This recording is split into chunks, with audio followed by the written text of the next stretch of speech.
Pourquoi sommes-nous encore présents aujourd'hui entre Jean Jaurès et Salvador Allende, eux qui, toujours, ont choisi de construire la paix en s'élevant contre la guerre? Fidèles à ce combat pacifiste et internationaliste, que les organisations de ce rassemblement poursuivent le combat pour la réhabilitation des 639 fusillés pour l'exemple de 1914-1918.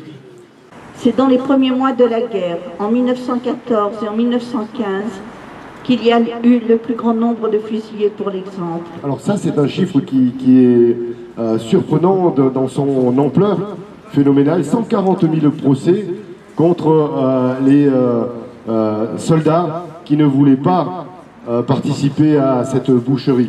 Sur ces 140 000 procès, 2400 ont donné lieu à des condamnations, 600 ont donné lieu à des exécutions pour l'exemple. Et un grand nombre a été condamné aux travaux forcés. Mais c'est dire le mythe qui est celui de soldats partant la fleur au fusil à la guerre. C'est complètement faux en réalité. Les chefs de guerre décident sur l'heure de fusiller des hommes dont la culpabilité, la trahison ou l'indiscipline sont simplement supposés.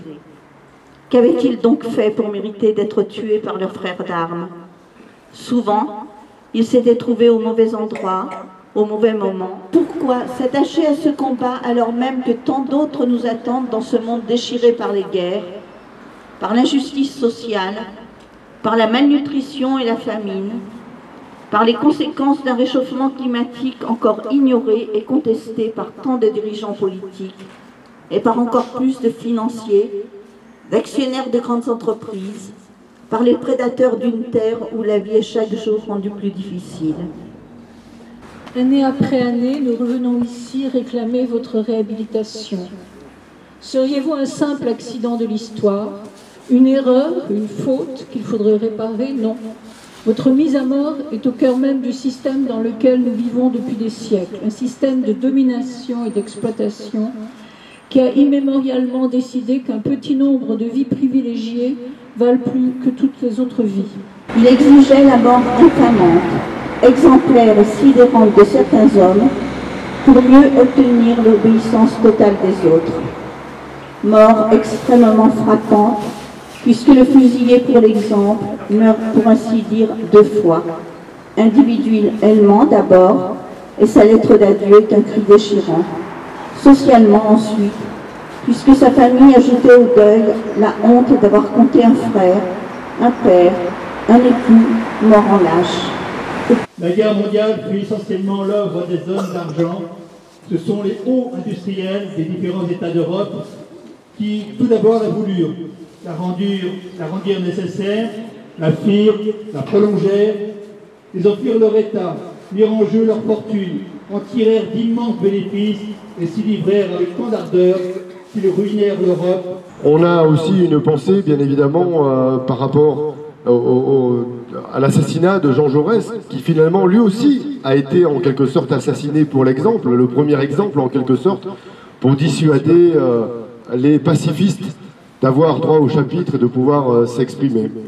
Et lorsque nous réclamons justice pour vous, nous réclamons justice pour toutes celles et ceux qui dans le passé ont été victimes et celles et ceux qui aujourd'hui encore sont humiliés, exploités, assassinés, génocidés ici et dans le monde. Vous avez été exécutés par vos compatriotes, mais vous n'êtes pas un accident de l'histoire, vous êtes l'histoire des peuples, notre histoire.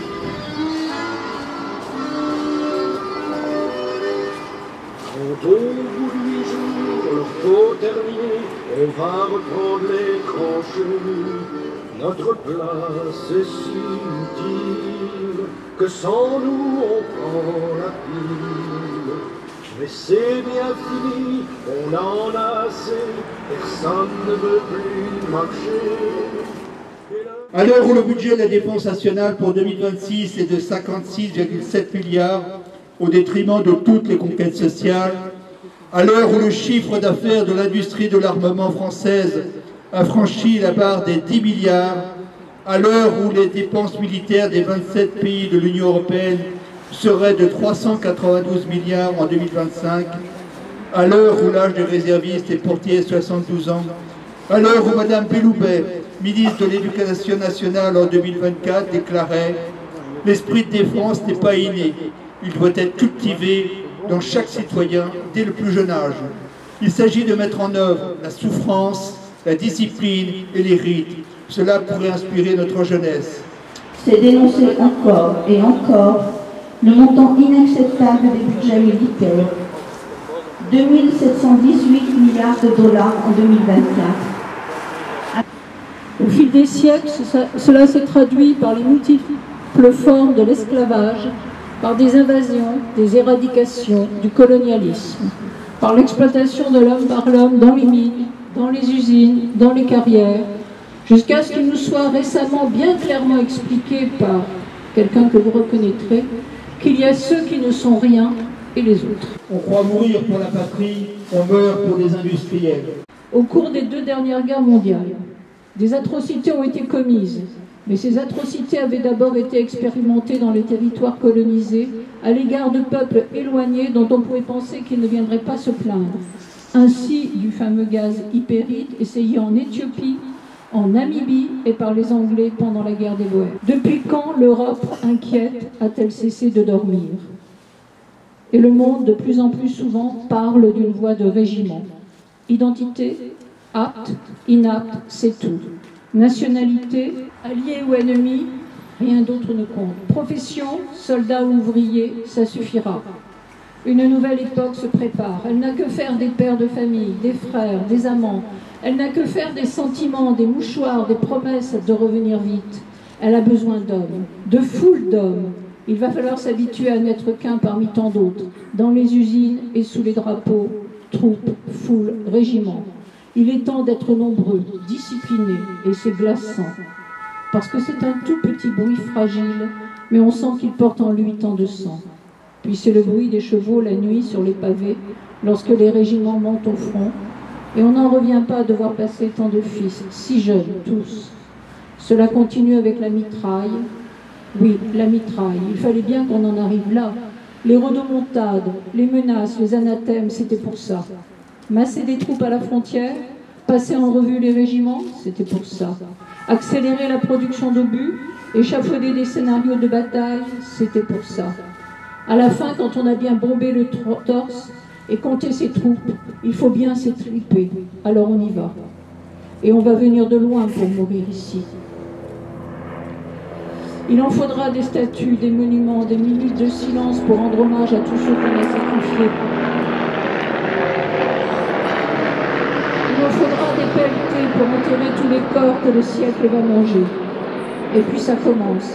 Jamais vu une chose pareille. Choc de l'acier et de la terre. Tempête de métal qui disloque et les vies et les arbres. Remue le sol, éclate le jour et rend sourde la nuit. Ça commence avec la canonnade et ça se termine avec le gémissement des mourants. Sanglots, murmures, gargouillis. Un petit bruit de peur, d'épuisement, de détresse animale presque. 20 jours seulement après le début de la guerre, 25 000 Français meurent près de Charleroi sous un feu d'acier. Qui peut dormir après cela? Stefan Zweig a dit « Il y a moins de sommeil aujourd'hui dans le monde et je crois que nous en sommes là ». Envers les générations montantes et les jeunes, leur dire que non, la guerre n'est pas un horizon désirable, en dépit des efforts de politique pour aller entraîner nos jeunes dans l'idée que s'engager et que une guerre qui se profile à l'horizon, celle qu'on essaye de nous vendre sur le front de l'Est, en Ukraine, et qui justifie pour les politiques européennes, états-uniennes et françaises, bien évidemment, d'avoir augmenté dans des proportions phénoménales le budget affecté à la préparation de la guerre, qui est une guerre sociale en réalité, puisque tout cet argent qui est mis dans la guerre, eh bien, ne le sera pas pour construire une société apaisée, celle où toutes et tous pouvons bénéficier des services publics, de l'éducation, de la santé.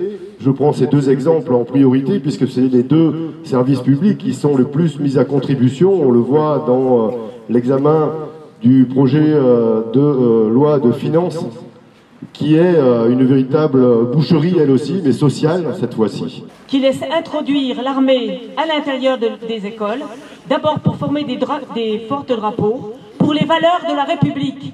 Alors les valeurs de la République, liberté, égalité, fraternité, je ne vois pas en quoi la guerre est une fraternité. La guerre, vous savez, on dit aux jeunes, il faut embaucher pour défendre la patrie. Mais en Allemagne, on dit aux jeunes, il faut aller défendre la patrie. En Russie, on leur dit, il faut défendre ta patrie. En Ukraine, on leur dit, il faut défendre ta patrie.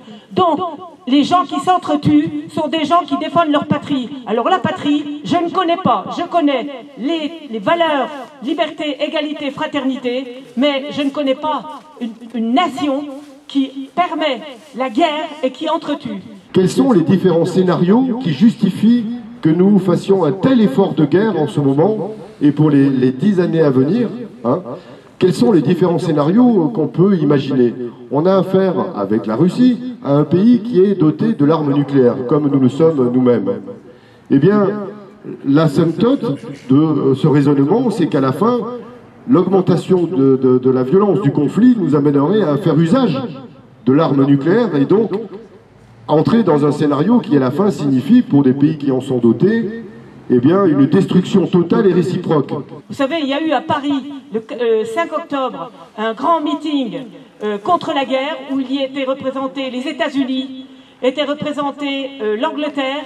Il y avait une juive et une palestinienne côte à côte qui ont expliqué qu'elle ne se faisait pas la guerre. Il y avait un Ukrainien et une Russe côte à côte qui ont expliqué qu'ils ne se faisaient pas la guerre. Donc la guerre, ce ne sont pas les peuples. Et nous devons nous constituer pour résister à la guerre, parce que quand la guerre est là, il n'est plus temps de lutter contre la guerre.